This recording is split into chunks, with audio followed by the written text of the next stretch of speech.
Good day to everyone. So today I will be discussing the policies on students' absences and tardiness and the PTA activities of the school or the DepEd 54 of 2009.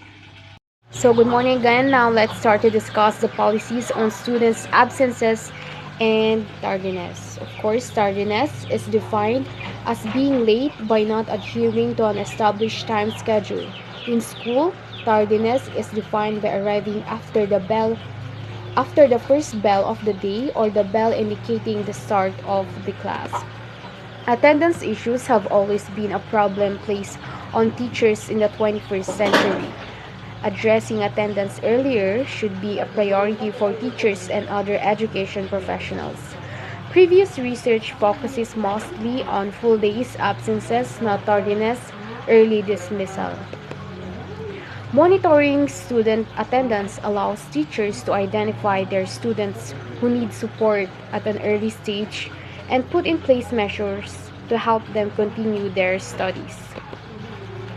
A learner who incurs absences of more than 20% of the prescribed number of class or laboratory periods during the class school year or semester should be given a failing grade and not earn credits for the learning area or subject. So this is one of the policy on students' absences and tardiness.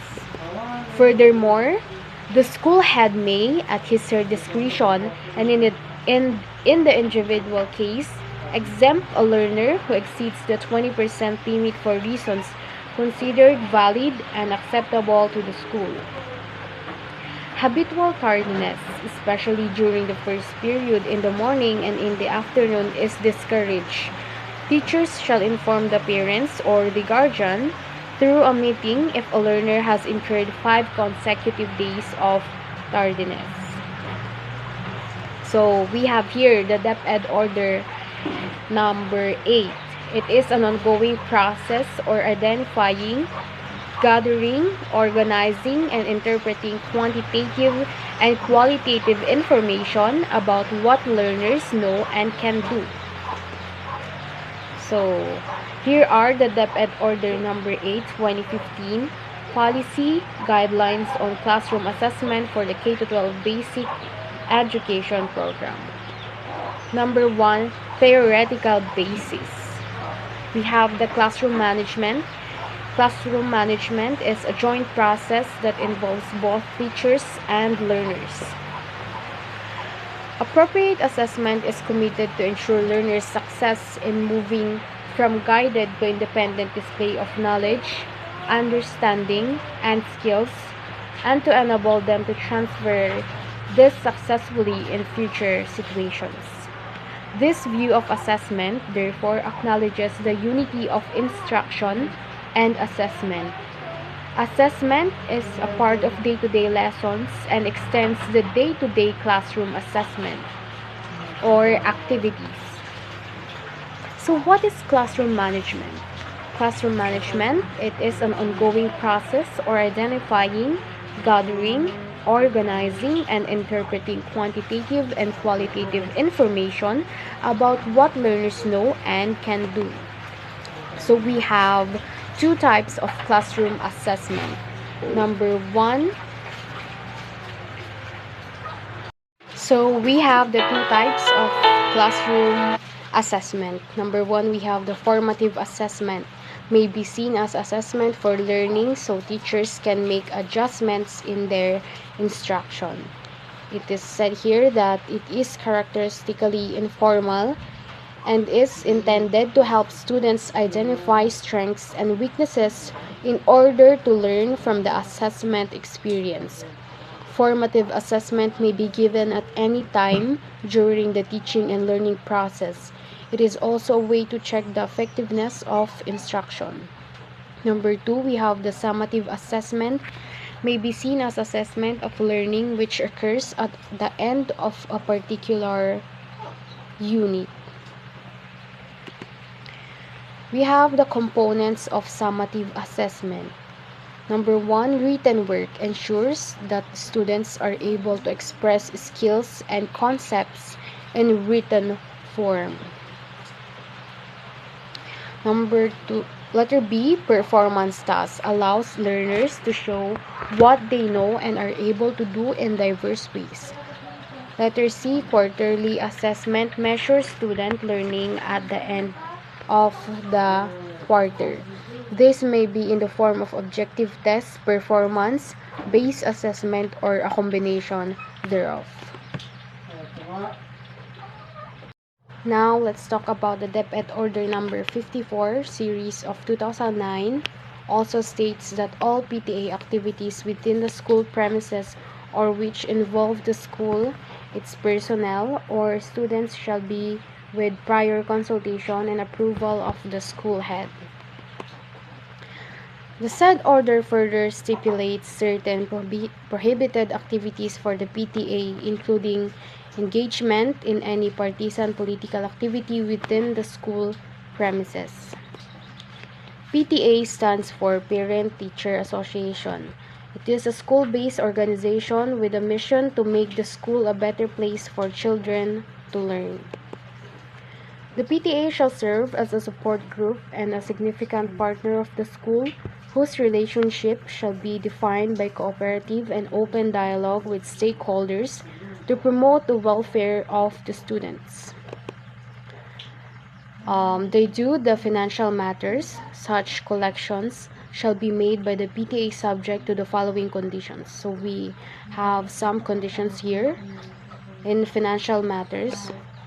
If collection of the school publications fee, Supreme Student Government or the SSG Developmental Fund, and other club membership fees and contribution is coursed through the PTA as requested by the concerned organization.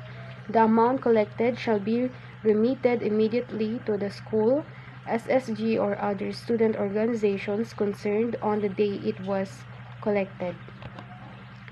The pertinent organization shall deposit the funds with a reputable bank on the next banking day under the organization's account. No service fee shall be charged against any student organization by the PTA. Non-compliance or any violation of the aforementioned conditions shall be a ground for the cancellation of the PTA's recognition and or the filing of the appropriate charges as the case may be. That's all. Thank you, and I hope you learned a lot about our lessons for today. Hello everyone, I am RV Cyril M. Gomez and let's talk about the policy on student absences and tardiness.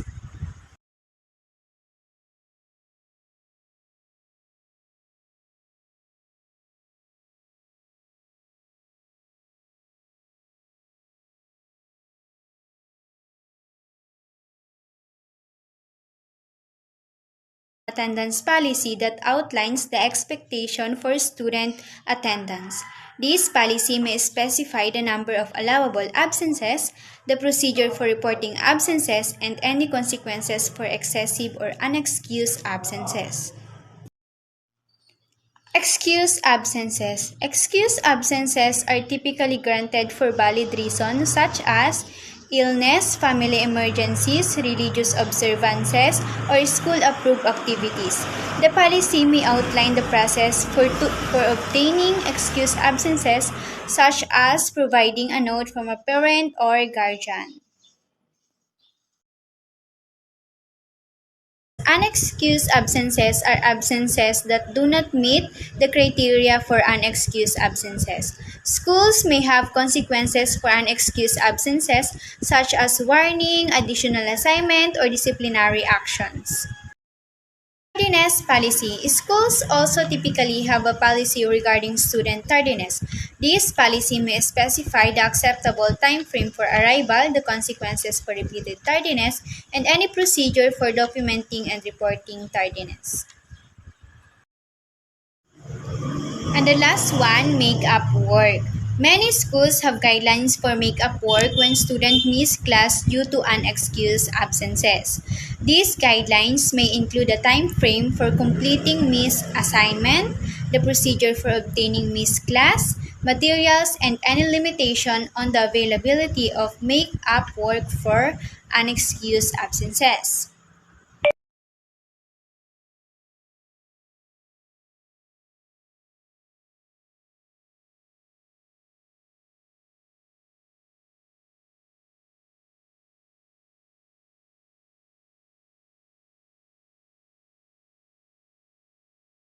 Policy on collection of contributions.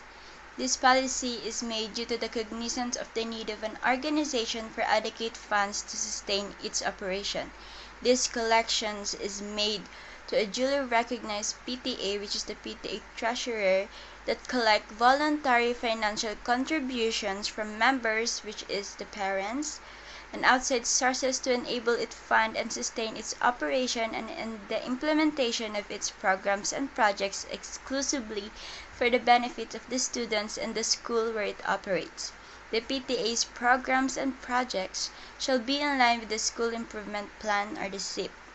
The contribution should be a reasonable amount as may be determined by the PTA and Board of Directors.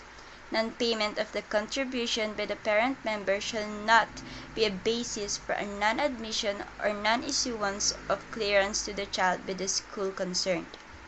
No collection of PTA contribution shall be done during the enrollment period, and no teacher or any school personnel shall be involved in such collection activities. Safekeeping of funds or collections of contribution or proceeds of fundraising activities shall be deposited in a reputable banking institution as determined by the Board of Directors. The PTA's treasurer or a duly authorized representative shall undertake the collection and shall issue official receipts or acknowledgement receipts. In no case shall any school or official or personnel be entrusted with the safekeeping and disbursement of collection made by the PTA. All disbursements of funds shall be in accordance with generally accepted accounting and auditing rules and regulations. So, hi, hello, good morning, good afternoon. I am Rena Jean S. Umis from BSED 2B, and I am here to discuss the PTA or the Parent Teachers Associations. PTAs is the Parent Teachers Associations or organizations typically found school that aims to foster communication and collaboration between parents and teachers for the benefits of students. While the specific rules and regulations governing PTAs may vary by jurisdiction. In first, engaging in political activities. PTAs are generally prohibited from engaging in political activities, such as endorsing or campaigning for specific political candidates or parties. Means that we should not use the associations to campaign or endorse something that is connected to political activities. This is to maintain the impartiality and neutrality of the organizations and ensure that it remains focused on its core objectives related to the welfare students. Number two is fundraising for personal gain. PTAs are typically not allowed to use the funds they raise for personal gain or benefits. This explains that they should not use the funds of the organizations to use for the um, personal benefits, because the funds should be used exclusively for the betterment of the school community, such as purchasing educational resources, organizing events, or supporting students activity. Number three is discrimination or exclusion. PTA must adhere to non-discriminatory practices and should not exclude or discriminate against any individuals or groups based on factors. They should not discriminate based on their race, religion, gender, or socio-economic status. They should strive to create an inclusive or welcoming environment for all members of the school community. Number 4 is making decisions without school approval. PTAs usually need to seek approval or collaborate with school administrators or governing bodies before making significant decisions. They need to ask approval or they need to ask their permissions before they implement a new program in a school. This ensures that the activities of the PTA align with the school's overall vision and policies. Number 5 is conflicting with school policies. PTAs should not engage in activities that contradict or undermine the policies and regulations set forth by the school. They should not do an activities that is contradict with the policies of the school. They should work in harmony with the school administrations to support its missions and goals. Number 6 is violating school policies or guidelines. PTAs operate within the framework of the school or educational institutions they are affiliated with, such as they are expected to adhere to the policies, guidelines, or code of conduct set by the school administrations. They are expected to respect the policies and the guidelines of the school. This may include respecting rules regarding use of school facilities, organizing events, and conducting activities in a manner that aligns with the overall missions and values of the institutions or the school administrations. PTA officers and members of the board of directors are prohibited from collecting salaries. They should not collect salaries, honoraria, emoluments, or other forms of compensation from any of the funds collected or received by the PTA. In PTAs, it is important to note that the specific rules governing PTAs may differ based on local laws, school policies, and PTAs owned by bylaws. Therefore, it advisable to consult the relevant regulations and guidelines provided by the school or educational authority to get accurate informations regarding the prohibitions and limitations that apply to PTAs in a particular jurisdiction. Hi, I'm Ronaldin T. Rivera, and my topic is about the school policies and its guidelines. So, what was the importance or what is a policy? A policy is a set of ideas or plans that is used as a basis for making decisions, especially in politics, economics, business, or plans which include changes in foreign policy and economics reforms. Policies provide guidance, consistency, accountability, efficiency, and clarity on how an organization processes. So, schools in partnership with their community have their own picture of what they want to be or which is we call vision statement, and so must offer services and must do what they are supposed to do, or the so-called mission statement, in order to realize what they envision themselves to be. So, why would teachers have set vision and mission inside the school? Vision and mission is to provide a clear direction for the institution in terms of its goals and aspirations. The vision statements outlines the desired future state of the school and acts as a guide for decision making and planning. So while the mission statement defines the purpose and values of the school and outlines the strategies that will be used to achieve the vision statement or the vision of a school. So, we also have different school policies inside the school that everyone need to follow. And here are some of the policies and guidelines for PTAs. Policies and guidelines for PTAs play a crucial role in guiding a parent-teacher association or the so-called PTA in achieving its goals and objectives. They provide a framework decision-making, establish clear parameters for acceptable conduct and behavior, and ensure consistency in the day-to-day operations of the organization. We also have policy about engaging partisan political inside the school. This policy is about politics that is really prohibited inside the school, because engaging in partisan political activity inside the school is creating disparities among the different groups of students. Allowing partisan and political engagement during school hours could create an unhealthy political climate that could create rifts between students of political beliefs.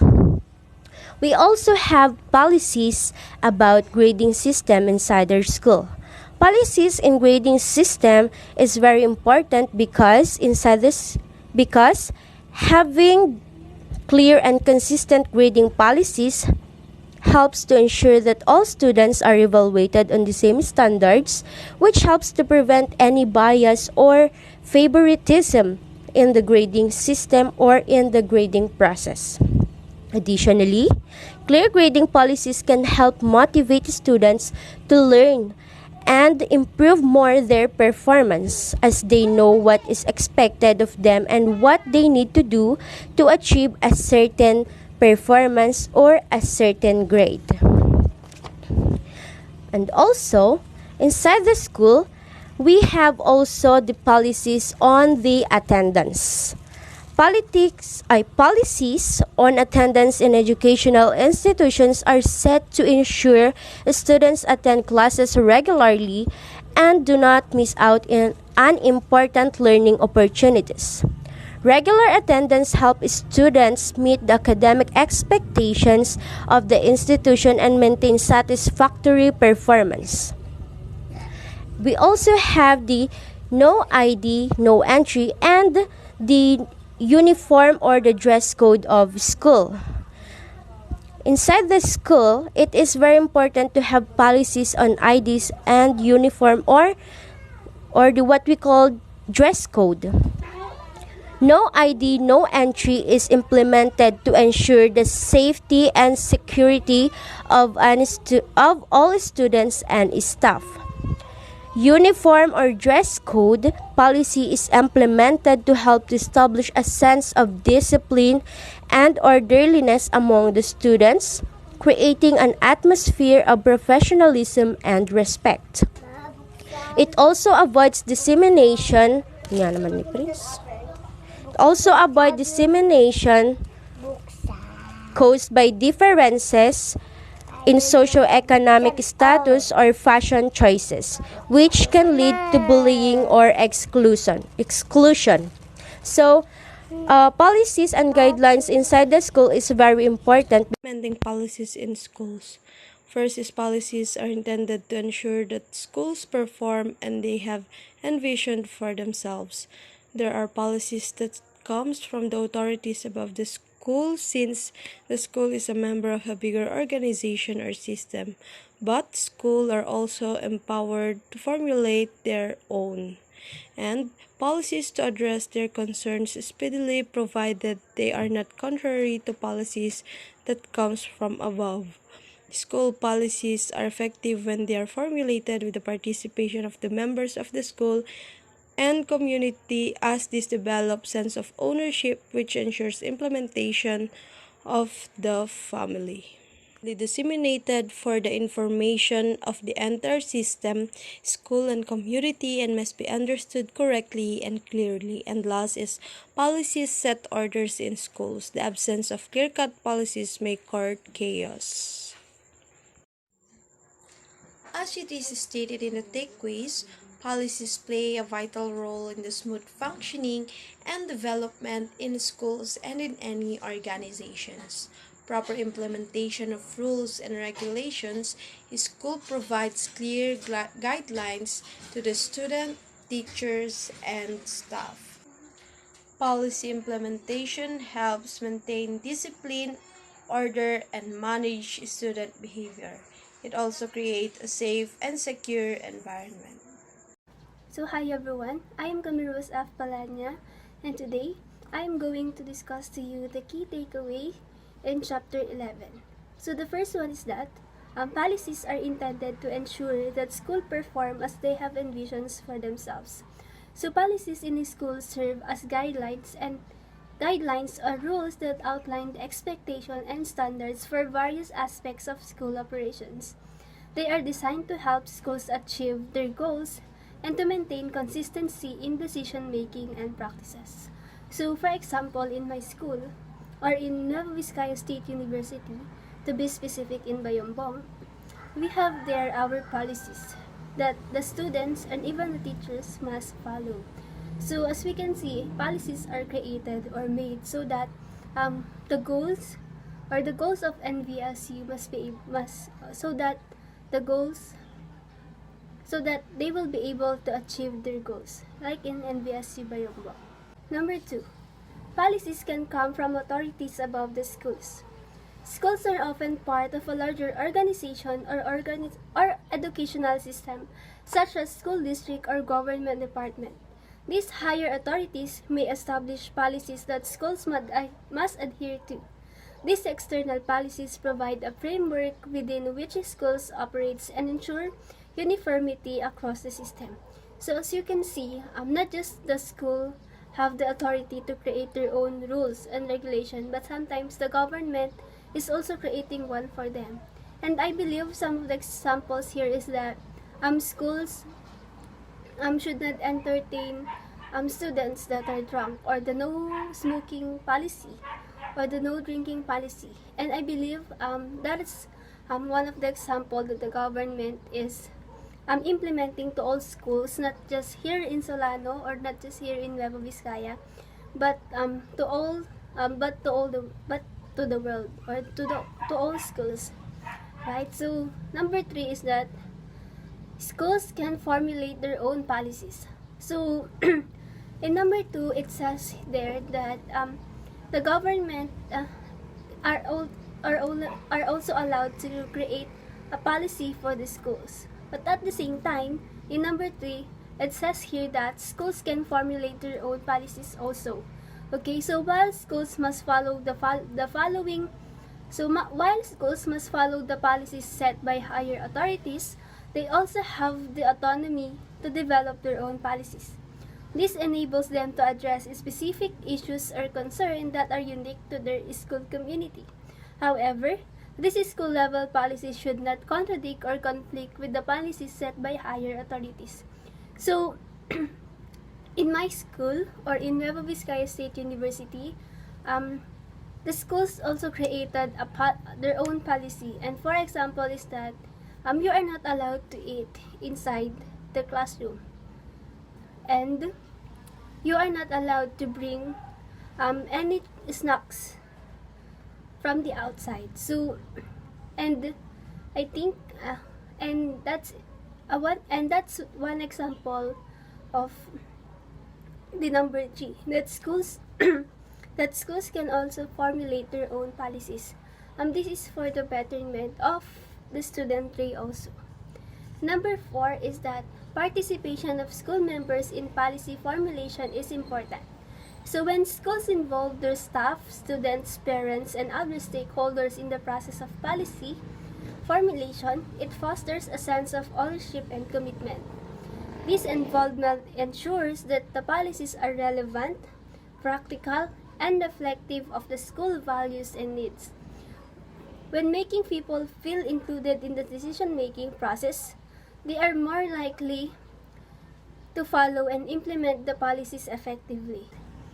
And number 5 is that policies should be widely disseminated and clearly understood. For policies to be effective, they need to be communicated to the entire school community and beyond. This includes students, parents, teachers, staff, and other relevant stakeholders. Clear and accurate dissemination of policies help ensure that everyone is aware of the expectations and requirements. It also helps prevent misunderstanding and misinterpretations that could hinder the implementation of the policies. And lastly is that policies set order in schools. Clear and well-defined policies establish a structure and framework for school operations. They provide guidance on issues such as behavior expectations, academic standards, procedures, safety protocols, and administrative processes. By having policies in place, schools can minimize confusion, maintain consistency, and create a conducive learning environment. Without clear policies, there is a greater likelihood of disorder, inconsistency, and potential disruptions in functioning the school.